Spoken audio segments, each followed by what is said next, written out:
नमस्कार दोस्तों। आज तारीख है 27 अगस्त 2021 और आज मैं आपके लिए लेकर आया हूँ द हिंदू न्यूज़पेपर के एडिटोरियल सेक्शन को, वो भी हिंदी में। तो ध्यान से देखिएगा भी और पढ़िएगा भी और साथ ही साथ सुनिएगा भी। चलिए चालू करते हैं। एडिटोरियल सेक्शन की आज की जो सबसे बड़ी न्यूज़ है वो अफगानिस्तान से संबंधित है और वो ये है कि अफगानिस्तान पर भारत की आवाज़ ढूंढना। ठीक है, तो मैं आगे पढ़ने जा रहा हूँ। कठिन भू राजनीतिक वास्तविकताओं की दुनिया में नई दिल्ली को काबुल के साथ जुड़े रहने में अपनी अनूठी ताकत का लाभ उठाना चाहिए। 15 अगस्त को काबुल पर तालिबान के कब्जे के बाद हुई अराजकता, अंतर्राष्ट्रीय समुदाय में शोर शराबे और देश छोड़ने की इच्छा रखने वाले अफगानों की हताश अपील में भारत अपेक्षाकृत चुप रहा है। जमीन पर नरेंद्र मोदी सरकार ने अफगानिस्तान के राष्ट्रपति अशरफ गनी के आर्ग राष्ट्रपति भवन से प्रस्थान के कुछ घंटों के भीतर भारतीय दूतावास और सभी भारतीय कर्मियों को पूरी तरह से निकालने का आदेश देते हुए अपने पैरों से बोलना चुना। न्यूयॉर्क में संयुक्त राष्ट्र सुरक्षा परिषद यूएनएससी और जिनेवा में संयुक्त राष्ट्र मानवाधिकार परिषद में भारत ने आतंकवाद, मानवाधिकारों और शरणार्थियों के बारे में अपनी चिंता व्यक्त की है, लेकिन तालिबान का नाम लेकर एक बार भी खुद का उल्लेख नहीं किया है। और भारत में सरकार उतनी ही मूक दिखाई देती है जितनी हजारों अफगान वीजा के लिए चिल्लाते हैं और कोई जवाब नहीं मिलता है।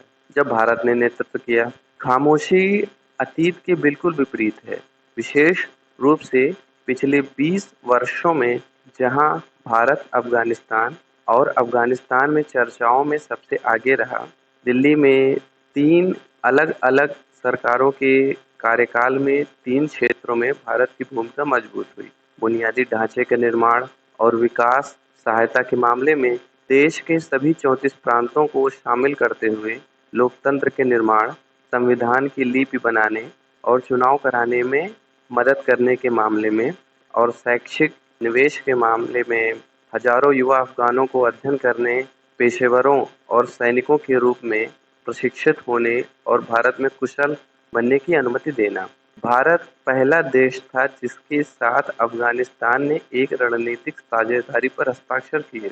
एकमात्र देश जिसने पारगमन व्यापार के लिए संसद, जरंज दिलाराम राजमार्ग और ईरान में चाबहार बंदरगाह परियोजना जैसी खतरनाक लेकिन महत्वाकांक्षी परियोजनाएं शुरू की। और अब तक एक ऐसा देश जिसने मतदान किया। लगातार उन देशों के बीच अत्यधिक जिन पर अफगान लोगों को भरोसा था। यह अकल्पनीय लगता है कि सरकार अफगानिस्तान में विकास, भारत में घरेलू राजनीतिक विचारों और भू राजनीतिक संवेदनशीलता की परवाह किए बिना ऐसी पूंजी से दूर जाने का विकल्प चुन सकती है। सरकार को अपने भविष्य के लिए अफगानिस्तान के साथ जुड़े रहने के अपने सभी विकल्पों पर विचार करना चाहिए। एक हाशिए पर, शुरुआत के लिए इस कटु सत्य को स्वीकार करना आवश्यक है, पश्चिम से पूर्व तक किसी अन्य शक्ति ने अफगानिस्तान पर अपना मार्ग निर्धारित करते समय भारत के हितों पर विचार नहीं किया। भारत ने खुद को कई चतुर्भुज व्यवस्थाओं से कटा हुआ पाया है। संयुक्त राज्य अमेरिका, रूस, चीन, पाकिस्तान के ट्रोइका प्लस द्वारा आयोजित मुख्य वार्ता, जिसने तालिबान सहित अधिक समावेशी सरकार के लिए धक्का दिया। रूस, ईरान, चीन, पाकिस्तान का वैकल्पिक समूह, जिसने एक क्षेत्रीय चाप का गठन किया, जिसने आज उन्हें काबुल में अपने दूतावास बनाए रखे हैं। और उज्बेकिस्तान, अफगानिस्तान, पाकिस्तान के साथ क्रमशः अमेरिका और चीन द्वारा गठित कनेक्टिविटी चतुर्भुज, जो तालिबान संरक्षण और पाकिस्तानी बंदरगाह पहुंच पर बहुत अधिक निर्भर करते हैं। न तो भारत के पारंपरिक रणनीतिक और रक्षा साझेदार रूस और न ही इसके सबसे तेजी से बढ़ते वैश्विक रणनीतिक साझेदार संयुक्त राज्य अमेरिका ने भारत को शामिल करना महत्वपूर्ण समझा या इस बात पर जोर दिया कि उनके दूत जमीर काबुलोवा, अफगानिस्तान में रूसी राष्ट्रपति व्लादिमीर पुतिन के विशेष दूत, यानी कि जो जमीर काबुलोवा होते थे वो अफगानिस्तान में रूसी राष्ट्रपति व्लादिमीर पुतिन के विशेष दूत होते थे। और जालमय खलीलजाद, जो कि अमेरिका के होते थे विशेष राजदूत, अफगानिस्तान सुलह के लिए विशेष प्रतिनिधि, ने नई दिल्ली में अपने समकक्षों को तालिबान नेतृत्व के साथ अपनी बातचीत के विवरण के बारे में जानकारी दी। यदि नई दिल्ली यह महसूस करने में असमर्थ थी कि काबुल में राजनयिकों को रखने के लिए तालिबान मिलिशिया और उनके पाकिस्तानी संरक्षकों से उसके कर्मचारी सुरक्षित होंगे, और न ही काबुल हवाई अड्डे पर एक राजनयिक चौकी पर बातचीत करने के लिए जो इसे अमेरिका के साथ एक कोर टीम रखने की अनुमति देगा, यूनाइटेड किंगडम और अन्य उत्तरी अटलांटिक संधि संगठन नाटो। नाटो का फुल फॉर्म क्या है? North Atlantic Treaty Organization. मैं फिर से रिपीट कर रहा हूँ, North Atlantic Treaty Organization, NATO का फुल फॉर्म। यह स्वीकार करने का समय है कि भारत को एक नई कूटनीतिक रणनीति की जरूरत है।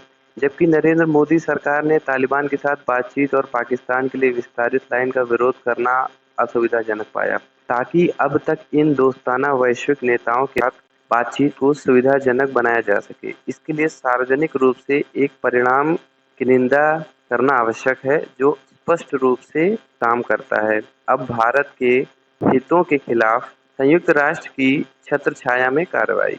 ऐसा करने के लिए भारत को संयुक्त राष्ट्र की रैली से शुरुआत करनी होगी। अपने स्वयं के हित में अफगान गणराज्य के अपने प्रभाव को बढ़ाने के लिए, जो एक ऐसा विचार है जिसे सिर्फ त्याग नहीं किया जा सकता। यूएनएससी में भारत को तालिबान द्वारा संचालित अफगानिस्तान के प्रति अपने घृणा के बारे में अधिक मुखर होना चाहिए, जो पिछले 2 दशकों के लाभ को उलटने का प्रयास करता है। 16 अगस्त को यूएनएससी के अध्यक्ष के रूप में भारत द्वारा तैयार किया गया एक काफी पतला बयान, जिसमें अफगानिस्तान के इस्लामी अमीरात के विरोध का भी उल्लेख नहीं था, इस संबंध में एक निराशा थी। उसके बाद भारत को इस बहस में एक प्रमुख भूमिका निभानी चाहिए कि संयुक्त राष्ट्र में अफगान सीट के लिए किसे नामांकित किया जाएगा, और क्या गणतंत्र का नियुक्त वर्तमान राजदूत रहेगा या नई सीट के आधार पर खाली या निलंबित घोषित की गई सीट। अफगानिस्तान में शासन मानव अधिकारों, महिलाओं के अधिकारों, अल्पसंख्यक अधिकारों और अन्य पर अंतर्राष्ट्रीय मानदंडों के लिए प्रतिबद्ध है। तालिबान प्रतिबंधित समिति या 1988 प्रतिबंध समिति के अध्यक्ष के रूप में भारत को सिराजुद्दीन हक्कानी जैसे आतंकवादियों और भारतीय दूतावासों और वाणिज्य दूतावासों पर पूर्व आत्मघाती बम विस्फोटों के लिए जिम्मेदारी हक्कानी समूह के अन्य सदस्यों को कोई छूट नहीं देनी चाहिए, यात्रा पर या धन पर या हथियारों के सहारे पर। यानी कि यात्रा पर, धन पर या हथियारों, इनमें से किसी में भी हक्कानी समूह के अन्य सदस्यों को कोई छूट नहीं दी जानी चाहिए। 25 सितंबर को निर्धारित संयुक्त राष्ट्र महासभा में श्री मोदी का भाषण अफगानिस्तान के भविष्य पर भारत की स्थिति को व्यक्त करने और तालिबान शासन को वैध बनाने से इनकार करने के लिए बाकी अंतर्राष्ट्रीय समुदाय को चुनौती देने का एक उपयुक्त अवसर होगा, जब तक कि वह सभी पर बातचीत करने के लिए तैयार न हो। ये मुद्दे, जैसा कि संयुक्त राष्ट्र महासचिव एंटोनियो गुटेरेस ने कहा, यहाँ पर देखिए ध्यान देने वाली बात है, इस संयुक्त राष्ट्र के महासचिव कौन है? Antonio Guterres. तो इन्होंने क्या कहा? तालिबान की इस बार अंतर्राष्ट्रीय मान्यता की इच्छा सुरक्षा परिषद का एकमात्र लाभ है, जो समावेशी सरकार और अधिकारों के सम्मान के लिए दबाव डालती है, विशेष रूप से महिलाओं के लिए अफगानिस्तान में शासन से निपटना। इसके बारे में नरेंद्र मोदी सरकार को अफगानिस्तान में नए शासन के साथ अपने जुड़ाव की प्रकृति का निर्धारण करना चाहिए, जबकि एक सामरिक जुड़ाव भारतीयों और भारतीय हितों की सुरक्षा, ओवरफ्लाइट अधिकारों व अन्य समन्वय से निपटना अपरिहार्य लगता है। यह सवाल कि क्या भारत का पिछले कुछ महीनों में तालिबान और पाकिस्तान के साथ अपने गुप्त बैक चैनल वार्ता को कुछ और में बदलना चाहिए, मूल पर बहस होनी बाकी। यह और अधिक महत्वपूर्ण हो जाता है क्योंकि भारत अब अपने उत्तर के एक खतरे की छतरी का सामना कर रहा है, जिसमें पाकिस्तान का सीमा पार आतंकवाद, अफगानिस्तान का नया शासन और वास्तविक नियंत्रण रेखा पर चीन की आक्रामकता शामिल हैं। पिछले कुछ वर्षों में विदेश नीति को चुपके से और आश्चर्य से चलाने की सरकार की कार्यप्रणाली यहाँ प्रति-उत्पादक होगी। इसके बजाय सभी राजनीतिक दलों को शामिल करने की अधिक व्यापक, आधारित और परामर्शी प्रक्रिया की आवश्यकता होगी, तालिबान के सीधे तौर पर व्यवहार नहीं करते हुए भारत को उन लोगों के साथ मजबूत संचार सुनिश्चित करना चाहिए जो सीधे तौर पर काम कर रहे हैं, जिसमें अफगानिस्तान के पूर्व राष्ट्रपति हामिद करजई और राष्ट्रीय सुलह के लिए पूर्व उच्च परिषद के प्रमुख अब्दुल्ला अब्दुल्ला जैसे नेता शामिल हैं, जो भारत में रहते हैं और करीबी संपर्क बनाए रखे हैं। अपने हितों को सुनिश्चित करने के लोग आउटरीच।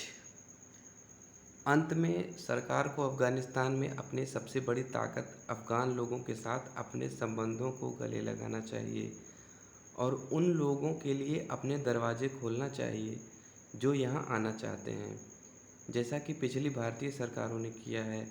सरकार के प्रयास अब तक अपर्याप्त रूप से अपर्याप्त रहे हैं। केवल कुछ सौ अफगानों को निकाला गया या प्रवेश करने की अनुमति दी गई। गृह मंत्रालय का सुरक्षा कारणों से पहले से जारी सभी वीज़ा रद्द करने का फैसला गलत दिशा में उठाया गया कदम है। विशेष रूप से भारत को अफगान रोगियों के लिए चिकित्सा वीज़ा की सुविधा जारी रखनी चाहिए और उन छात्रों के लिए शिक्षा वीज़ा का विस्तार करना चाहिए जो पहले से ही भारतीय कॉलेजों में भर्ती हैं। कठिन भू राजनीतिक वास्तविकताओं की दुनिया में यह भारत की सॉफ्ट पावर, रणनीतिक स्वायत्तता या गुट निरपेक्ष सिद्धांत और ज़रूरतमंद लोगों की निस्वार्थ सहायता है, विशेष रूप से इसके पड़ोस में जो दुनिया में इसकी अनूठी आवाज़ के लिए सबसे मजबूत राग रहा है। अफगानिस्तान पर उस आवाज़ को सुनाने का समय अब है। यह लेख लिखा था सुहासिनी हैदर जी ने। तो इसी के साथ इस न्यूज़ में इतना ही, बढ़ते हैं अगले न्यूज़ की तरफ। चलिए, अगली खबर उसी के नीचे है जिसकी मेन लाइन है covering the gaps in the game of data, जिसका अर्थ है डेटा के खेल में अंतराल को कवर करना। ठीक है, और इस लेख को लिखा है कृपा अनंतपुर ने। तो चलिए पढ़ना चालू करते हैं। ध्यान से पढ़िएगा, देखिएगा और सुनिएगा भी। भारत में सांख्यिकीय शून्य को विकेंद्रीकरण के साथ पटाया जा सकता है और यदि राज्य अपने स्वयं के गुणवत्ता डेटाबेस का निर्माण करते हैं। शहर में नया शो है आंकड़ों का खेल, कुछ समय से चल रहा है। यह दर्शकों को अपने अस्थिर और बदलते नियमों से जोड़े रखता है। यदि एक सीजन ने दर्शकों को अचंभित छोड़ते हुए डेटा के पूरे शरीर को नकार दिया, तो अगले ने अपने डेटा पुनर्व्याख्या के साथ कुछ तिमाहियों में खुशी ला दी। नवीनतम सीजन ने दर्शकों को चौंका दिया है क्योंकि डेटा का एक पूरा शरीर गायब हो गया है। द हिंदू संपादकीय पृष्ठ 19 अगस्त 2021 में लेख कोई डेटा नहीं, उत्तर का महत्व, जो लापता डेटा के नवीनतम सीजन की एक गहन समीक्षा है, ज्ञानवर्धक है। डेटा पर राजनीति। डेटा पॉलिटिक्स कोई नई बात नहीं है।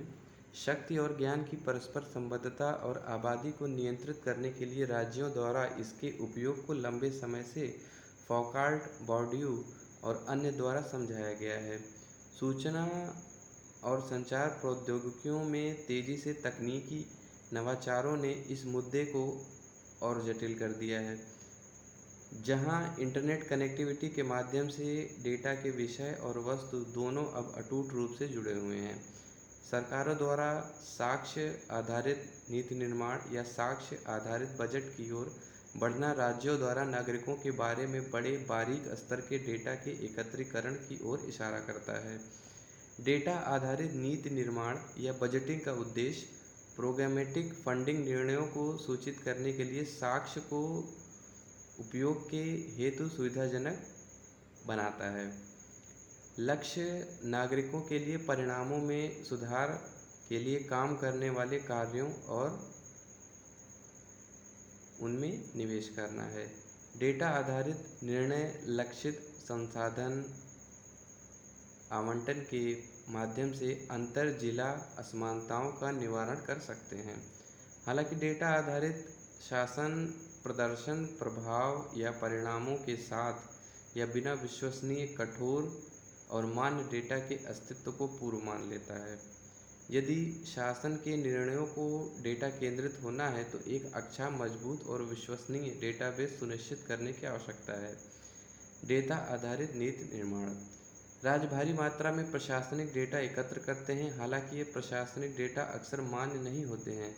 उदाहरण के लिए, यह सर्वविदित है कि ब्लॉक स्तर से नीचे धन का प्रवाह अक्सर अपारदर्शी होता है और स्थानीय निकायों द्वारा प्रस्तुत किए गए डेटा आमतौर पर मान्य नहीं होते हैं। पंचायत स्तर पर कार्यों के साथ धन का मिलान करने का प्रयास करना काफ़ी चुनौतीपूर्ण है, जबकि विभिन्न विभागों के डेटाबेस को जोड़ने की एक महत्वपूर्ण आवश्यकता है। यह आसान नहीं है क्योंकि क्षेत्रीय क्षेत्राधिकार और घरेलू स्तर के पहचानकर्ता विभाग से विभाग में भिन्न हो सकते हैं।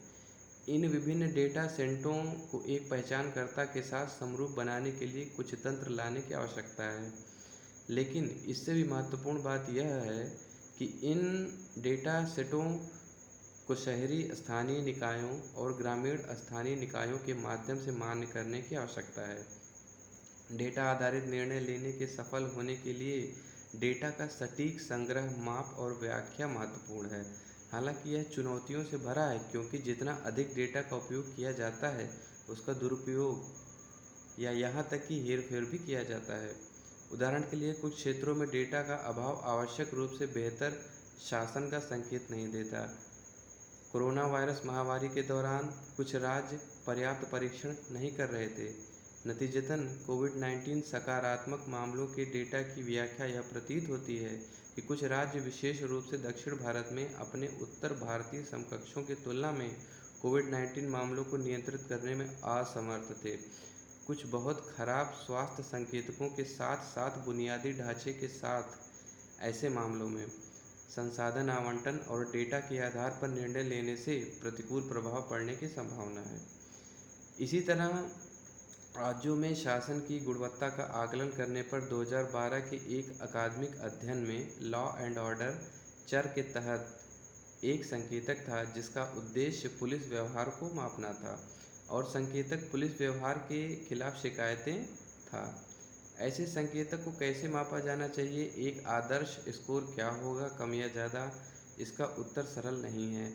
यह जटिल और संदर्भ विशिष्ट है और इसलिए इसकी व्याख्या अलग अलग नहीं की जानी चाहिए। एक गरीब पिछड़े राज्य में कम अंक अनिवार्य रूप से यह नहीं दर्शाता है कि पुलिस का व्यवहार अनुकरणीय है। यह संकेत दे सकता है कि लोग प्रतिशोध के डर से पुलिस के व्यवहार के खिलाफ शिकायत करने से डरते हैं। उच्च साक्षरता और मानव विकास सूचकांक (HDI) वाले राज्य में एक उच्च स्कोर का मतलब यह हो सकता है कि लोगों को पुलिस के व्यवहार के खिलाफ शिकायत करने के लिए न्यायपालिका और राज्य में पर्याप्त विश्वास है। इस प्रकार यह शासन की बेहतर गुणवत्ता का संकेतक बन जाता है। इसी तरह मानसिक स्वास्थ्य जैसे एक मुद्दे, जो भारत में भारी सामाजिक कलंक के साथ आता है, को सावधानीपूर्वक माप की आवश्यकता है, क्योंकि मानसिक स्वास्थ्य की उच्च घटनाएं संस्थागत स्रोतों से संस्थागत देखभाल के साथ साथ एक सामाजिक संदर्भ तक बेहतर पहुंच दे सकती हैं, जो कम से कम है। तमिलनाडु का शिक्षा डेटा। इसी तरह केंद्र सरकार द्वारा जारी शिक्षा पर हालिया आंकड़ों, जो तमिलनाडु में लगभग 27 शैक्षिक रूप से पिछड़े जिलों को दर्शाता है, चौंकाने वाला है। इन आंकड़ों के बावजूद अन्यत्र यही रिपोर्ट शैक्षिक प्राप्ति में तमिलनाडु को चौथे स्थान पर रखती है। 2011 की जनगणना में तमिलनाडु में साक्षरता दर 73% के राष्ट्रीय आंकड़े की तुलना में 80.1% अधिक थी, जबकि साक्षरता में अंतर जिला भिन्नताएं थी। धर्मपुरी जिले राष्ट्रीय औसत से कम साक्षरता दर के साथ 2011 में अब भी 68.5% साक्षरता थी। यह कल्पना करना समस्याग्रस्त है कि पिछले 10 वर्षों में इस तरह की गिरावट आई है। कुछ हालिया राज्य स्तरीय अध्ययनों ने 2011 की तुलना में जिलों में साक्षरता और सुधार दिखाए हैं। स्पष्ट रूप से इस मामले में जिला स्तरीय शैक्षिक पिछड़ेपन के माप की बारीकी से जांच की आवश्यकता है। जैसा कि डेटा का खेल दिखाता है हम डेटा संचालित दुनिया में हैं, जहां एक और डेटा आधारित शासन और निर्णय लेने की दिशा में एक कदम है, वहीं दूसरी ओर कई राष्ट्रीय सांख्यिकी आधारों के या तो देरी या डेटा दमन के कारण नष्ट होने के कारण सांख्यिकीय शून्य के बारे में चिंतित है, जैसे विद्वान ज्याद्रेज और अन्य डेटा संग्रह प्रक्रियाओं के विकेंद्रीकृत सिस्टम की मांग कर रहे हैं, जिसमें राज्य अपने स्वयं के डेटाबेस का निर्माण कर रहे हैं। इसके लिए राज्यों को डेटा के खेल में एक दिलचस्प मोड़ सुनिश्चित करने के लिए अंतर्निहित गुणवत्ता नियंत्रण उपायों के साथ मानव और तकनीकी दोनों बुनियादी ढांचे में भारी निवेश करने की आवश्यकता है। तो इसी के साथ ये न्यूज़ ख़त्म हुई। चलिए बढ़ते हैं अगले न्यूज़ की तरफ। अगली न्यूज़ है सुरक्षित रूप से सीखना, जिसका इंग्लिश में टाइटल है लर्निंग सेफली। चलिए पढ़ते हैं इसे। जैसा कि स्कूल फिर से खोलने की तैयारी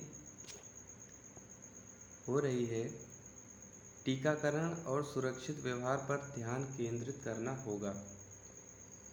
शिक्षक दिवस 5 सितंबर तक स्कूलों में सभी शिक्षण और गैर शिक्षण कर्मचारियों के सार्वभौमिक कवरेज के लिए 2 करोड़ कोरोना वायरस वैक्सीन खुराक आवंटित करने के केंद्र के कदम से विश्वास का एक उपाय जुड़ता है कि सितंबर से आमने सामने की कक्षाएं फिर से शुरू नहीं होती हैं उच्च जोखिम के साथ। कई राज्य अगले महीने ज़्यादातर कक्षा 9 और उच्चतर के लिए स्कूलों को फिर से खोलने की तैयारी कर रहे हैं। हरियाणा, तेलंगाना और गुजरात सहित कुछ ने घोषणा की है कि वे छोटे बच्चों के लिए भी ऑफलाइन कक्षाओं की अनुमति देंगे। महामारी की तीसरी लहर की आशंकाओं के बीच महामारी विज्ञानियों, शिक्षाविदों और नीति निर्माताओं ने कम जोखिम वाले व्यापार बंद के सवाल के साथ कुश्ती की है।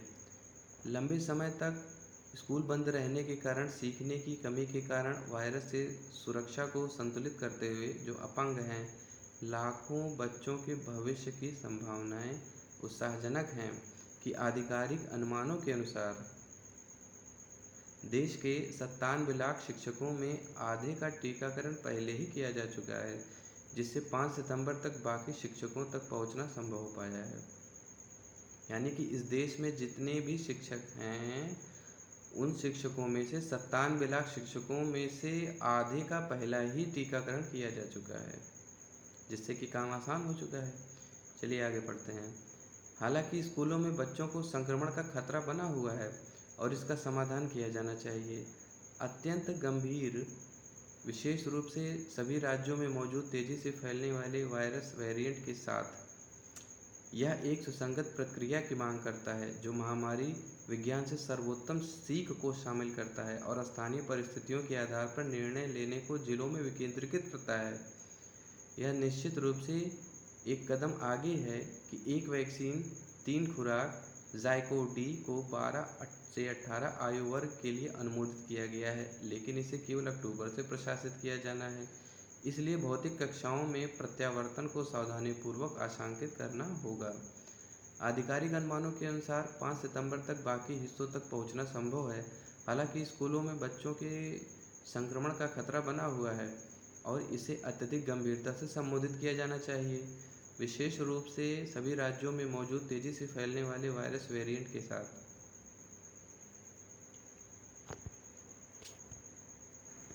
अगली खबर है जिसका इंग्लिश में टाइटल है has the first past the post system polarised Indian politics.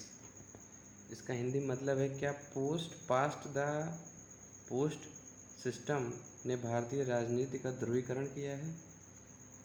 आइए इसे पढ़ते हैं। सामाजिक विभाजन और संसदीय प्रणाली की विफलताओं के कारण इन स्थिति को जन्म दिया गया है। भारत का संसदीय लोकतंत्र प्रमुख सत्ताधारी दल और एक कमज़ोर लेकिन जुझारू विपक्ष के बीच तीव्र टकराव के दौर से गुजर रहा है। क्या यह स्थिति first past the post FTPT प्रणाली का परिणाम है, जहां सबसे अधिक वोट वाली पार्टी को बहुमत न मिलने पर भी सीट मिलती है। सुहास पल्तिकार और श्री ईधरन श्रीनिवासन रमानी द्वारा संचालित एक चर्चा में इस प्रश्न को संबोधित करते हैं, जिस संपादित का अंश दिया गया है। प्रोफेसर पलशिकर अपने हाल ही में बीजेपी के 2014 के केंद्र में सत्ता आने के बाद से भारतीय राजनीति का केंद्रीय ध्रुव बनने के साथ एक दूसरी प्रमुख पार्टी प्रणाली के उदय के बारे में लिखा था। भले ही भाजपा अब है विभिन्न राज्यों के चुनावों में अपने वोट शेयर में कमी के साथ इसने चुनावी चक्रों के लिए अपने उच्चतम औसत संचयी वोट को शेयर बरकरार रखा है। अर्थात इसने चुनावी चक्रों के लिए अपने अधिकतम औसत जो रिजर्व्ड वोट शेयर है वो अभी भी इसका बना हुआ है। उसने कहा 1950 और 60 के दशक में कांग्रेस के आधिपत्य काल के साथ आप क्या समानताएं और असमानताएं देखते हैं। तो इसके उत्तर में सुहास पलशिकार कहते हैं, समानता प्रमुख पार्टी द्वारा प्राप्त वोट शेयर संख्या और विपक्ष को विभाजित करने की क्षमता है। संख्या के संदर्भ में एक प्रमुख पार्टी को उसके वोट शेयर की तुलना में विधानसभाओं में सीटों में अनुपातहीन रूप से बड़ा हिस्सा मिलता है। दूसरी समानता विपक्ष को विभाजित करके प्रमुख बने रहने की क्षमता में है, और हम विपक्षी एकता पर हाल की चर्चाओं में ये देखते भी हैं। प्रभुत्व की जड़ों और उसकी ओर यात्रा में असमानताएं स्पष्ट हैं। स्वतंत्रता संग्राम में अपने योगदान के परिणाम स्वरूप कांग्रेस एक प्रमुख पार्टी के रूप में उभरी। गांधी, जवाहरलाल नेहरू और अन्य लोगों ने तब जो भूमिकाएं निभाई, इसने उस वैधता को चुनावी प्रभुत्व में बदल दिया।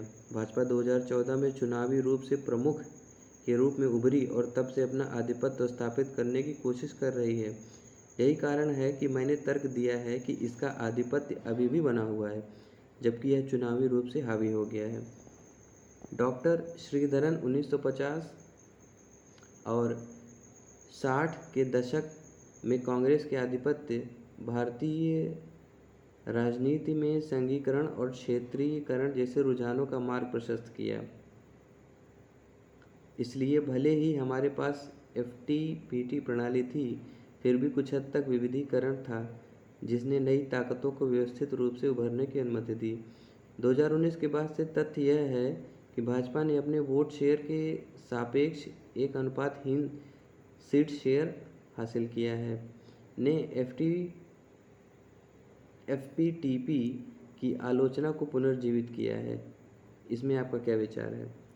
इसमें श्रीधरन जी कहते हैं, 2014 और 2019 दोनों में भाजपा का प्रभुत्व बहुसंख्यक वोट 31% और 37% पर आधारित था, और 1952 से 1984 तक कांग्रेस के प्रभुत्व के समान है, जो वोट शेयर पर भी आधारित था। बहुसंख्यक सीट बहुमत कभी कभी 2/3 से 3/4 बहुमत में परिवर्तित हो जाते हैं। एफपीटीपी प्रणाली सबसे बड़े वोट शेयर के साथ पार्टी के सीट शेयर को बढ़ाने की प्रवृत्ति रखती है, जबकि कम वोट शेयर प्राप्त करने वाली पार्टियों को बहुत कम सीट शेयर प्राप्त करने की प्रवृत्ति होती है। 2008 के कर्नाटक विधानसभा चुनाव और 2018 के मध्य प्रदेश चुनाव जैसे अपवाद हैं, जहां जिस पार्टी को थोड़ा अधिक वोट शेयर मिला उसे कम सीट मिली। भाजपा आज पहले की कांग्रेस की तरह आधिपत्य नहीं है। 2019 में जीती 303 सीटों में से 42 3 राज्यों महाराष्ट्र, पंजाब और बिहार में थी, और कम से कम आंशिक रूप से सहयोगियों से वोट हस्तांतरण के कारण थे। सीट शेयर 2/3 बहुमत तक नहीं पहुंचे हैं, और राज्य भर में पार्टी का प्रसार कांग्रेस की तुलना में कम है। जहां तक एफपीटीपी प्रणाली का संबंध है, मैं अपने पाठकों के लिए डुवर्गर्स लॉ का परिचय देना चाहूँगा। अभी क्या है ये भी जान लेते हैं। मॉरिस, एक फ्रांसीसी राजनीतिक वैज्ञानिक, डुवर्गर ने तर्क दिया कि एफपीटीपी प्रणाली निर्वाचन क्षेत्र के स्तर पर दो पक्षीय प्रणाली लाने की प्रवृत्ति रखती है। भारत जैसे देशों में यह 1967 और 1989 के बीच हुई राज्य स्तर पर एक दो पक्षीय प्रणाली की स्थापना में तब्दील हो गया है। 1990 के बाद इसने 3 प्रकार की द्विध्रुवीयता पैदा की है। कई राज्यों में कांग्रेस बनाम भाजपा, कांग्रेस बनाम कांग्रेस, 3 राज्यों में वामपंथी और अन्य राज्यों में कांग्रेस बनाम क्षेत्रीय दल। यह राज्य स्तर पर संचालित होने वाले ड्यूवर्जर के कानून का परिणाम था। राष्ट्रीय स्तर पर 2014 ने गठबंधन अल्पसंख्यक सरकार की 25 साल की अवधि के अंत को चिन्हित किया और 2014 के बाद दूसरी प्रमुख प्रणाली का उदय हुआ। मुझे नहीं लगता कि एफपीटीपी अनिवार्य रूप से ध्रुवीकरण पैदा करता है। यदि आप यूरोप और अन्य जगहों पर आनुपातिक प्रतिनिधित्व पीआर प्रणाली को देखें, जहां सीटों को मोटे तौर पर वोट शेयर के अनुसार आवंटित किया जाता है, तो यह भी अलग ध्रुवीकरण पैदा करता है। 1978 के श्रीलंकाई संविधान को देखें, जिसने पीआर प्रणाली की स्थापना की। तब से छोटे दलों को एफपीटीपी प्रणाली में प्राप्त सीटों की तुलना में अधिक सीट शेयर मिलने के बावजूद जातीय ध्रुवीकरण हुआ है। इसी तरह इजराइल में, जो एक संपूर्ण पीआर प्रणाली का भी आनंद लेता है, जातीय, धार्मिक और राजनीतिक दृष्टि से गंभीर ध्रुवीकरण है। ध्रुवीकरण के लिए एफपीटीपी प्रणाली को दोष नहीं दिया जा सकता है। ध्रुवीकरण कुछ सामाजिक दरारों के राजनीतिकरण से जुड़ा है। ये दरारें कभी कभी समाज में निष्क्रिय होती हैं और सक्रिय हो सकती हैं, या लामबंदी के माध्यम से सक्रिय हो सकती हैं। जब कुछ सामाजिक दरारें सक्रिय हो जाती हैं, तब वे चुनावी प्रणाली में बढ़ा दी जाती हैं। प्रोफेसर पलशिकर, आज सत्ता पक्ष और विपक्ष के बीच संवाद कम है, यह ठहराव क्या समझाता है? इसके जवाब में एसपी कहते हैं, मैं डॉक्टर श्रीधरन से सहमत हूँ कि यह एफपीटीपी नहीं है जो ध्रुवीकरण पैदा कर रहा है। सत्तारूढ़ दल और विपक्ष के बीच प्रतिकूल संबंधों के सामान्य कारणों में से एक संसदीय प्रणाली को संस्थागत बनाने में विफलता है, जो एक निश्चित बातचीत देने और लेने की भावना और सत्ताधारी दल और विपक्ष के बीच निरंतर विचार विमर्श को मानता है। हम इस प्रवृत्ति के लिए संस्थागत पैटर्न तैयार करने में विफल रहे हैं। मैं इसकी शुरुआत को आपातकाल के उस समय के रूप में देखना चाहूँगा जब संवाद की भावना समाप्त हो गई थी। तब से संवाद प्रक्रिया ऊपर और नीचे रही है। यदि आप वर्तमान क्षण पर आते हैं, तो मुझे लगता है कि सत्ताधारी दल और विपक्ष के बीच अविश्वास है, जिसने यह ठहराव पैदा किया है। समस्या संस्थागत तंत्र के बारे में नहीं है जिसे हम अपनाते हैं, यह प्रक्रियाओं में से है। यह प्रक्रियाओं में है कि हम उन तंत्रों को लागू करते हैं। वे प्रक्रिया संबंधी मुद्दे सामाजिक और अन्य दरारों में स्थित हो सकते हैं और राजनीतिक प्रतिस्पर्धा में भी सक्रिय होते हैं। इसके जवाब में यस कहते हैं, पिछले कुछ वर्षों में संसद और अन्य विधायिकाओं में टकराव की स्थिति बढ़ गई है। यह राजनीति में वैचारिक स्तर के तेज होने के कारण है, जो समाज में दरार को दर्शाता है, और इस संदेह के कारण व्यवस्था के मूल सिद्धांतों को बदलने की कोशिश की जा रही है। सत्तारूढ़ भाजपा इस मामले में कांग्रेस के समान आधिपत्य वाली ताकत नहीं है कि उसके घोषणा पत्र में नागरिकता संशोधन विधेयक और जम्मू कश्मीर के विशेष दर्जे के निरस्त करने जैसे मुद्दे थे। एक तरह से भाजपा का एक ही एजेंडा है जो संवैधानिक सर्वसम्मति से परे है, जो भारत में अधिकांश राजनीतिक दलों की नीतियों का मार्गदर्शन करता है। क्या यह भी वर्तमान स्थिति का एक कारण है? इसके उत्तर में एसपी कहते हैं, प्रोफेसर श्रीधरन ने जो कहा उसके पूरक के रूप में आज हम एक नए चरण के साक्षी हैं, जो एक टकराव से चिन्हित है, जो कि शब्द के सामान्य अर्थों में केवल राजनीतिक प्रतिद्वंदिता से एक नहीं है। यहाँ एक पार्टी है जो पूरी व्यवस्था को मौलिक रूप से बदलना चाहती है, और अन्य सभी पार्टियाँ अभी भी सुनिश्चित नहीं है कि इसका जवाब कैसे दिया जाए। वे सहज रूप से इसका विरोध करते हैं, लेकिन साथ ही वे समझते हैं कि अंतर प्रमुख पार्टी के दृष्टिकोण में है कि उन्हें उस रुख को अनुकूलित समायोजित करना होगा ताकि वे अगले चुनाव में पर्याप्त वोट हासिल कर सकें। गैर भाजपा दलों के बीच यह भ्रम न केवल अविश्वास पैदा करता है, बल्कि इस बात पर स्पष्टता की कमी भी पैदा करता है कि वैचारिक हमले या भाजपा के हमले के दौरान उन्हें कौन से वैचारिक रुख अपनाना चाहिए। भाजपा ने अब इस बात की शर्तें बदल दी हैं कि राजनीतिक मुकाबला वैचारिक रूप से कैसे होगा। इसके जवाब में ईएस कहते हैं, एक धारणा है, सत्तारूढ़ दल संवैधानिक सर्वसम्मति के खिलाफ जोर दे रहा है, जो हमारी प्रणाली में काफ़ी मजबूत है। हमारे संविधान के मूल ढांचे के संरक्षण की लगभग 3.5 परतें हैं। सरकार को दोनों सदनों में 2/3 बहुमत की आवश्यकता होती है, बशर्ते सदन में कम से कम 50% उपस्थिति हो। सरकार के पास लोकसभा में स्पष्ट लेकिन 2/3 बहुमत नहीं है। राज्यसभा में उसके पास बहुमत नहीं है। संवैधानिक संशोधन करने के लिए उसे छोटे दलों का समर्थन मिलना चाहिए, जो उसे अब तक मिल रहा है।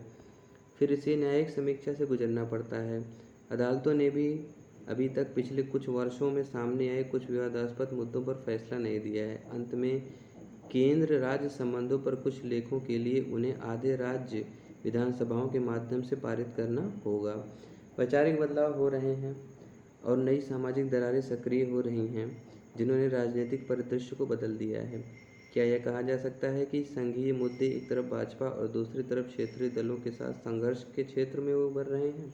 इसके जवाब में एसपी कहते हैं, सिद्धांत रूप में अगले 5 वर्षों में केंद्र और राज्यों के बीच वित्तीय या अन्य प्रशासनिक और राजनीतिक मामलों पर संघीय संबंध हो सकते हैं। विभिन्न राज्य दलों को अभी भी इस संभावना के बारे में पर्याप्त जानकारी नहीं है और इसलिए वो केंद्र में सत्ताधारी दल के साथ शांति खरीदने में व्यस्त हैं, बजाय इसका सामना करने के। हालांकि मुझे राज्य की पार्टियों और भाजपा के बीच राजनीतिक रूप से कोई प्रत्यक्ष फ्लैश पॉइंट तत्काल उभरता नहीं दिख रहा है।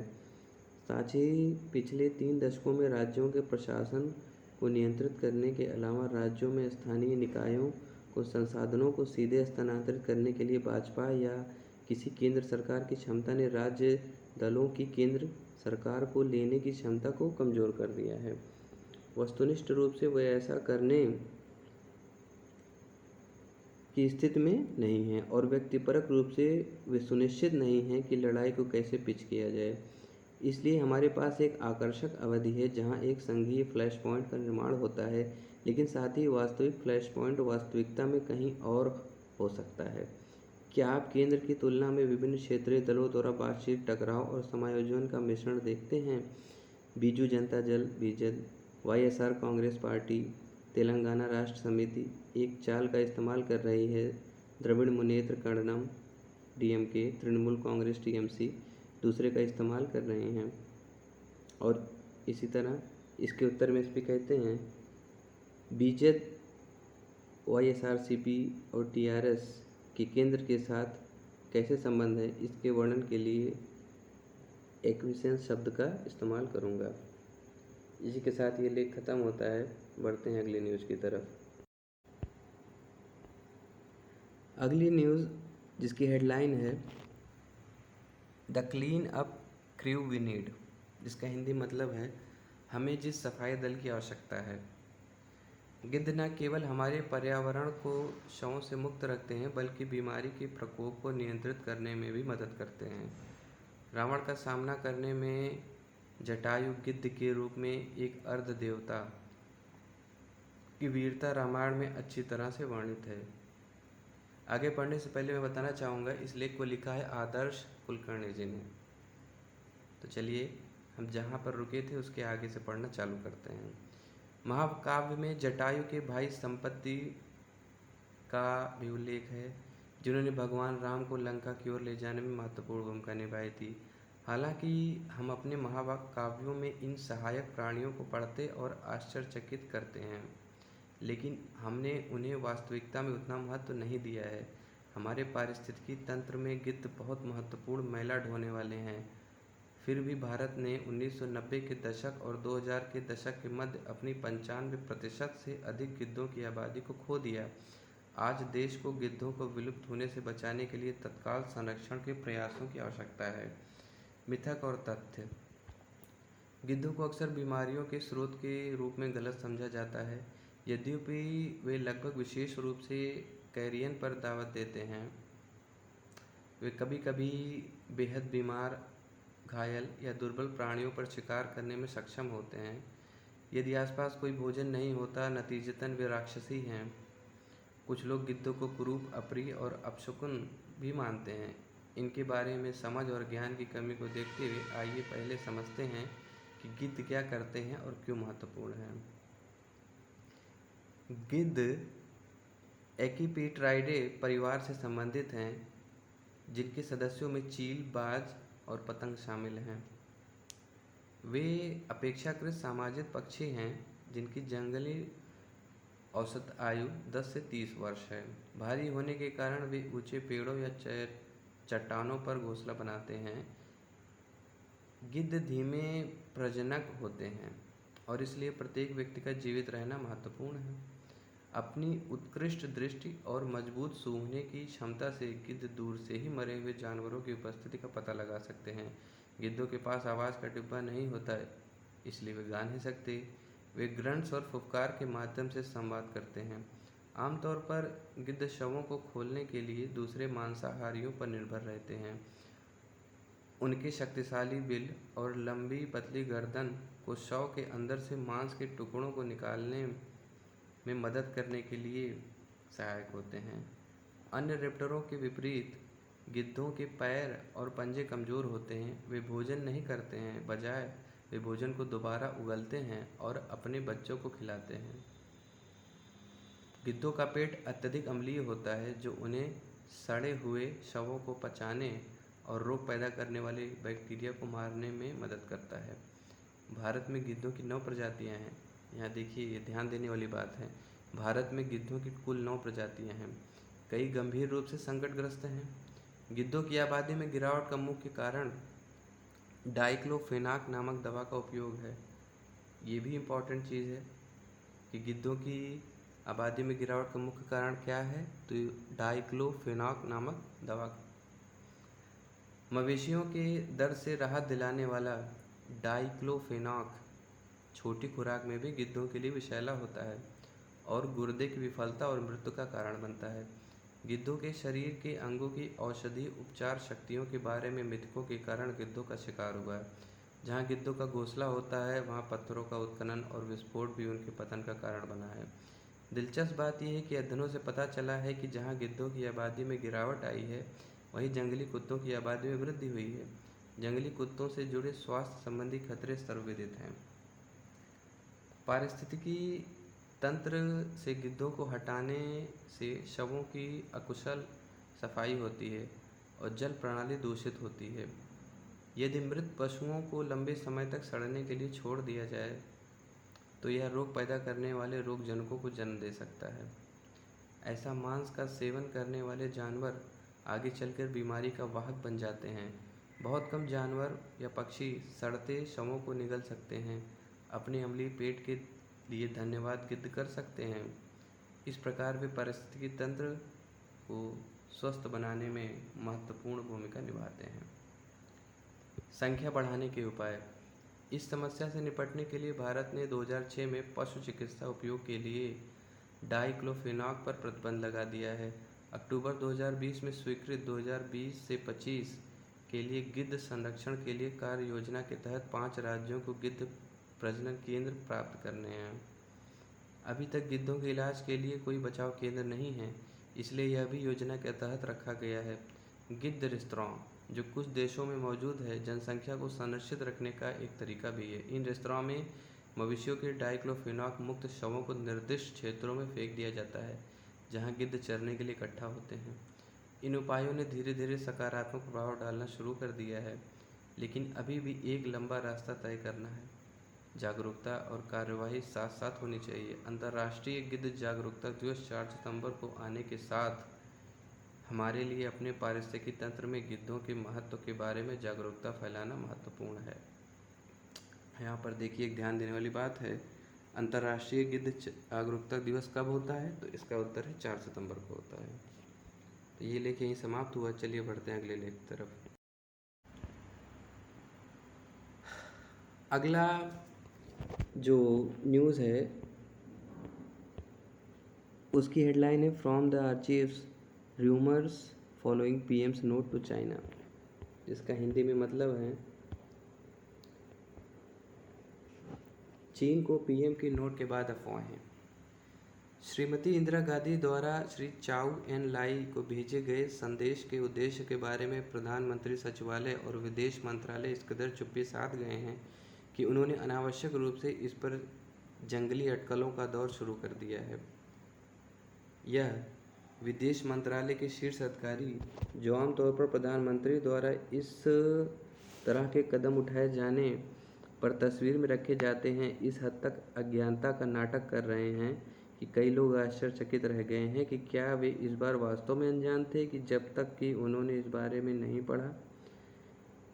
अन्यथा भी प्रधानमंत्री की कार्यशैली सरकार के भीतर मंत्रालयवार जिम्मेदारी के सामान्य विभाजनों को काटकर उनके सचिवालय के केंद्र बिंदु के रूप में कार्य करने के साथ एक शीर्ष प्रणाली की स्थापना करके सरकार के भीतर एक नए प्रकार के विभाजन का निर्माण कर रही है। जब श्रीमती गांधी एक नया कदम उठाती हैं या एक नया कदम उठाती हैं तो यह हमेशा एक निश्चित स्तर से नीचे किसी भी दर पर संबंधित मंत्रालय तक नहीं पहुंचती है, जिसके परिणामस्वरूप सामान्य रूप से वरिष्ठ अधिकारी अक्सर व्यापक नीतिगत कदमों से अनभिज्ञ होते हैं। विभिन्न क्षेत्रों में उनके द्वारा किया गया, लेकिन विदेश मामलों के क्षेत्र में यह और अधिक कठिनाइयां पैदा कर रहा है, क्योंकि विदेश मंत्रालय नीतिगत मार्गदर्शन के लिए हर स्तर पर प्रधानमंत्री सचिवालय का रुख किए बिना यहाँ के राजनयिक प्रतिनिधियों को भारतीय पहल की व्याख्या करने में सक्षम नहीं है। चलिए, ये लेख खत्म हुआ, बढ़ते हैं अगले लेख की तरफ। अगला लेख है द्वैध शासन की लागत, एक संपादकीय से। लोग धीरे धीरे उस भारी कीमत का एहसास करने के लिए आगे बढ़ रहे हैं जो देश को भारतीय संविधान में बदलाव के लिए चुकाया जा रहा है, जो नकली जिम्मेदार सरकार की व्यवस्था के आगमन की शुरुआत करता है। सुधारों का एक प्रभाव जो सड़क पर मौजूद अपरिष्कृत व्यक्ति स्पष्ट रूप से देखता है, वह देश में नागरिक व्यय में आश्चर्यजनक वृद्धि, जो वेतन, संभावनाओं और पेंशन में वृद्धि प्रदान करके सेवाओं को मौन में घूस देने की आवश्यकता के कारण हुई है। दूसरा प्रभाव जो हम देखते हैं वह है केंद्र और स्थानीय सरकारों की ओर से उन सभी मामलों में अपनी जिम्मेदारी से बचने के लिए एक प्रकार की गैर जिम्मेदारी तत्परता, जिसमें वे आसानी से ऐसा कर सकते हैं। जिम्मेदार सरकार का उद्घाटन, अर्थात कहने के लिए चारों ओर फैलने और जिम्मेदारी को ख़त्म करने की धमकी देता है। तो इस प्रकार दोस्तों, आज की एडिटोरियल की सभी खबरों का अंत होता है। मिलेंगे आपसे कल अगले वीडियो में। अभी के लिए धन्यवाद और नमस्कार।